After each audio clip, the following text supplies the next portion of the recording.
Assalamu alaikum to'rdoshlar. Yaxshimisizlar? Uyg'ur erkiy qirg'inchilik uchrayotidi. Erkiy qirg'inchilik uchirgan millat zamin deb chiqidi. Biz azaldan xoinga savol qo'ymoqdan millat emas. O'ylab beqinglar, dushman o'zimizdan emas, lekin xoin o'zimizning ichida bo'lgankin bemalol yonlarimizni yugurib yurgan. Har qanday bir ishlar bo'lganda axloqchilar bor. O'zini o'zi axlaydi. Amaliyotda siz vatanınız uchun axloqchilik qilib baqdingizmi? Qarindoshlarimiz uchun advokatlik qilib baqdingizmi? Vatandagilar qirilyotidi. Vatan sirtidagilar ashuni setib yeyotidi. Siz o'ylab beqing 71 yil nima uchun ilgir bosmadik? Nima uchun bir qadam mang'ili bo'lmadi?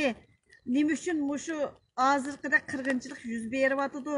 Kundan kunga qirg'inchilik eg'irlashib ketyotidi deganga savol qo'yib beqing. Xitoydan ayrılganımız yo'q. Davomi Xitoyning qo'lida, xoinlarning qo'lida. Uyg'urning ichiga Xitoy kirmaydi. Uyg'urning ichiga Uyg'ur tilli xoinlar kirdi.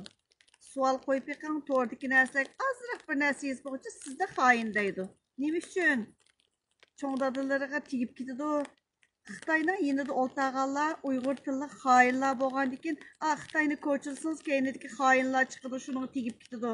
Aqlingizni ishlatsangiz, tafakkur quvvatingizni yetildirsangiz, hamma narsaga biz yaqinlashgan bo'lamiz, g'albigami yaqinlashgan bo'lamiz. Rahmat sizlarga.